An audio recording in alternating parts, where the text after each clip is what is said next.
Do not devise evil against your neighbour. So the Bible says, those who are without the commonwealth of Israel are of no hope.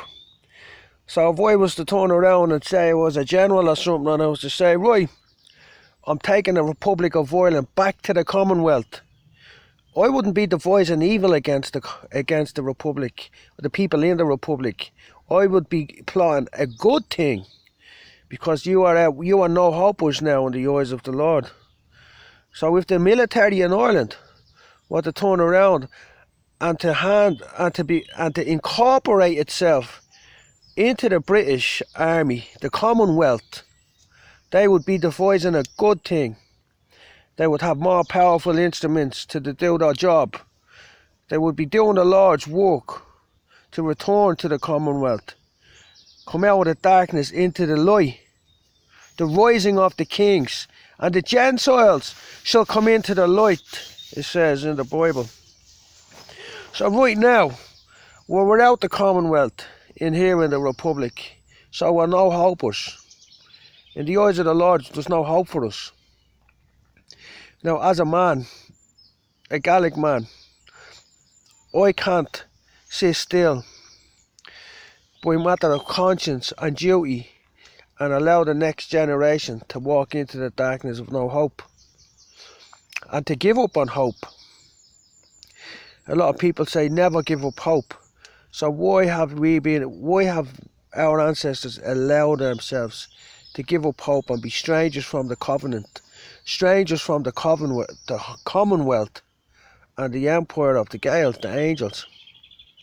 We're supposed to join the two sticks together. That's what we have to do. Let's do it peacefully. So the people of the north of Ireland are going to have to set an example to stop all this fighting and division. And the first thing they're going to have to do is take down them walls and allow people to move around between them. And here's the thing. Children should be in bed at 9 o'clock. That's the way it should be. They should be in bed at 9 o'clock and they should be up early in the morning to learn the faith, to learn how to behave in an appropriate manner. So, if children are in bed at 9 o'clock, there's no worries about them getting beaten up or crossing the road if the walls are pulled down, is there?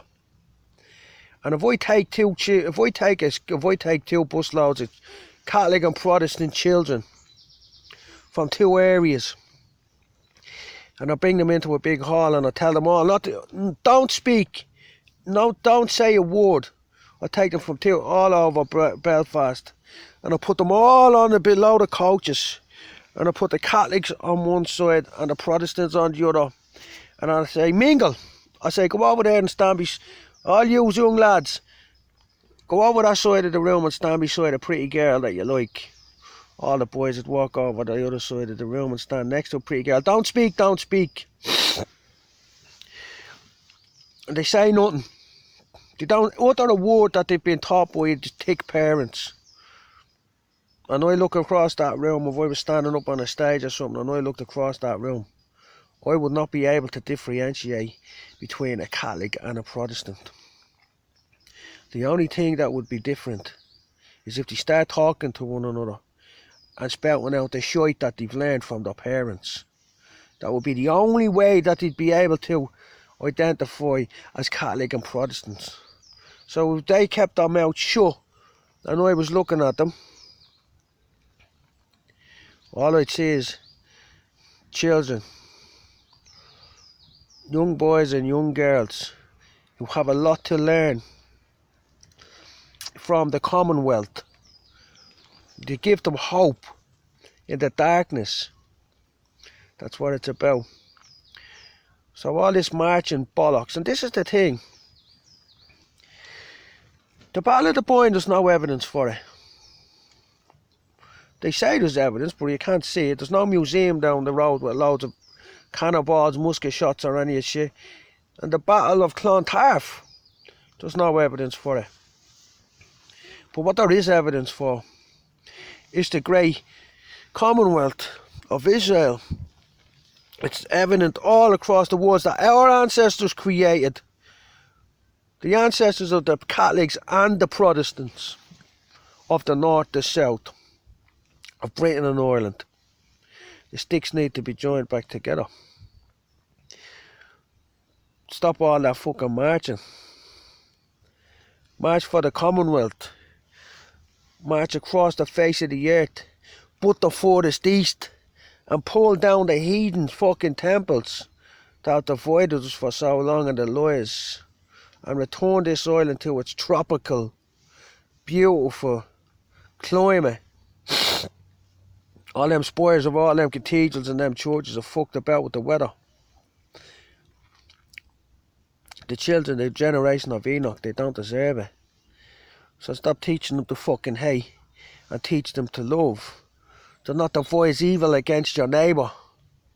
I'm devising good against the Republic. I'm devising a good thing against it. In my mind, I want to see the Republic and Britain joined back together as the kingdom of Elijah. Elijah lived here. And these were called the Isles of Elijah. Let's join them back together. Because right now we're divided and conquered. Set an example. Return to the Lord, draw near to him, and he will draw near to you. The children don't want to be fucking learning all this shit anymore. They don't deserve it. Stop teaching it to them.